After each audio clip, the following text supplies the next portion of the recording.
नमस्कार। मेरा नाम डॉक्टर सुशांत मित्तल है और आज मैं कुछ जानकारी देना चाहूँगा मेरे कुछ ब्रेस्ट कैंसर के मरीजों के लिए, जो कि मेरे से बहुत बार सवाल पूछते हैं कि सर्जरी होने के बाद उनको क्या प्रिकॉशन लेनी चाहिए। मोस्ट कॉमन कॉज सर्जरी के बाद हाथ की सूजन है। सपोज आपकी राइट साइड ब्रेस्ट का ऑपरेशन हुआ है तो बहुत से लोगों के राइट हैंड में सूजन आ जाती है। इसका कारण इस वजह से है कि हम जब ऑपरेशन करते हैं तो बगल की जो गांठें होती हैं, जिनको लिम्फ नोड्स कहा जाता है, उसको भी हम निकाल देते हैं। लिम्फ नोड्स का काम होता है कि जो पानी जो खून का दौरा गया है उसको वापस खींच के सर्कुलेशन में लाने का। तो लिम्फ नोड्स एक पंप का काम करते हैं। तो जब हम इस पंप को निकाल देते हैं सर्जरी के बाद, तो ये पानी और खून चला तो जाता है लेकिन वापस नहीं आता। तो उसकी वजह से धीरे धीरे हाथ में सूजन आ जाती है। इसके प्रिवेंशन का तरीका ये है कि इसकी हम रेगुलर एक्सरसाइज करें, क्योंकि अब पंप खराब हो गए हैं तो हमें मैनुअली इसकी पंपिंग करनी पड़ेगी। तो उसका तरीका ये है, जैसे हम फोन पे बात कर रहे हैं तो अपने राइट हैंड को ऊपर रखें, फोन पे बात करें, ताकि ग्रेविटी से ये पानी नीचे चला जाए। या फिर हम अपने हाथ में कोई स्माइली बॉल ले लें, येलो कलर की स्माइली बॉल आती है, उससे हम एक्सरसाइज करते रहें। टीवी देखते समय, मैगजीन पढ़ते समय, किसी से बात करते समय हम उस बॉल से एक्सरसाइज करते रहें, तो ये मसल्स एक्टिव रहेंगी और धीरे धीरे जो भी पानी बन रहा है वो वापस सर्कुलेशन में चला जाएगा।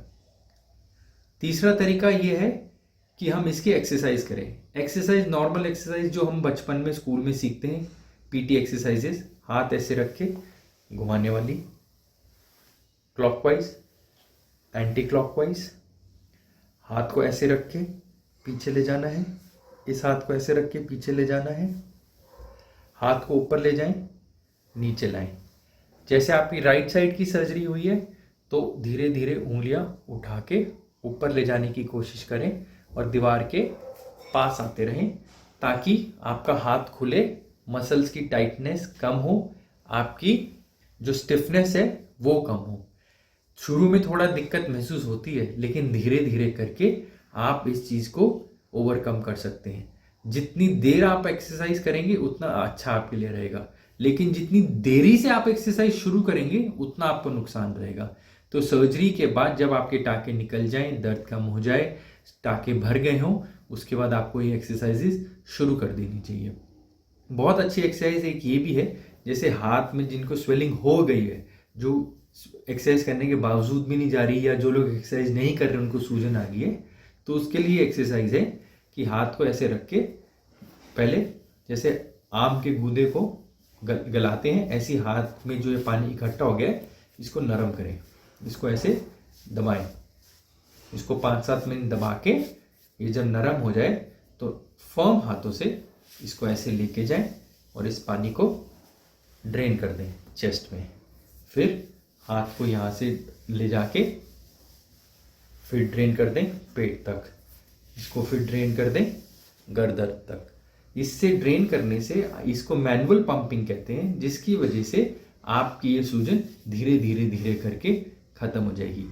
ये एक्सरसाइज सिर्फ दिन में 1-2 बार नहीं करनी है, कम से कम 50-60 बार करनी है।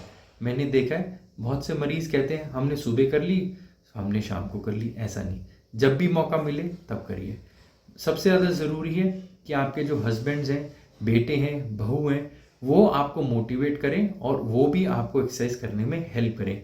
क्योंकि देखो, आपको दर्द है, आपको जब तक मोटिवेशन नहीं मिलेगी, स्टिफनेस, आप उस स्टिफनेस में एक्सरसाइज नहीं करेंगे, लेकिन धीरे धीरे करके ये स्टिफनेस खुलेगी। ये स्टिफनेस खुलेगी तो आप में कॉन्फिडेंस आएगा, आप अपनी एक्सरसाइज कर सकते हैं, आपको ये चीज़ों में आराम आएगा।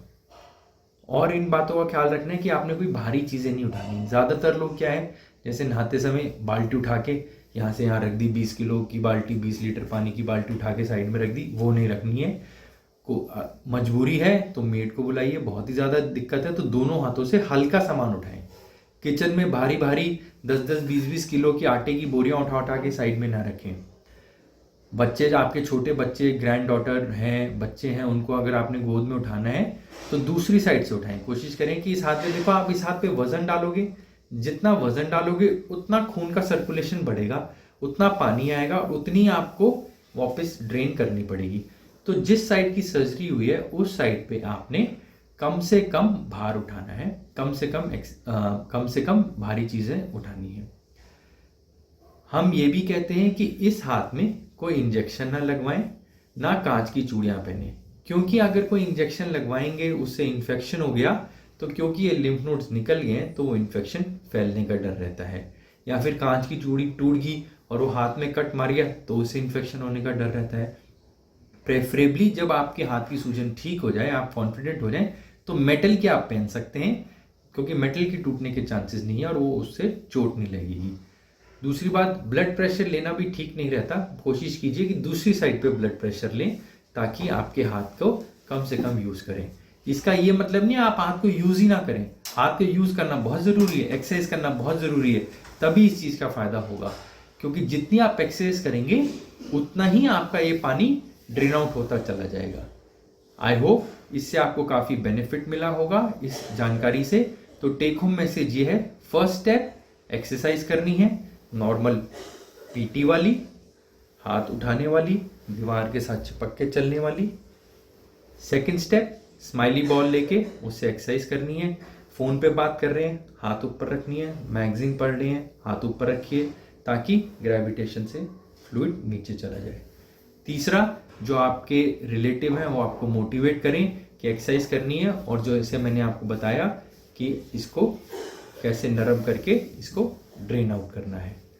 चौथी बात ये कि इस पे कोई सुई ना लगवाएं, कोई कांच वाली चूड़ियां ना पहने और बहुत टाइट कपड़े ना पहने। बहुत टाइट कपड़े भी पहनेंगे तो उससे भी सर्कुलेशन में रुकावट होती है। तो इन चीज़ों का ख्याल रखेंगे तो आप हमेशा सुखी रहेंगे और कॉन्फिडेंट रहेंगे। नमस्कार।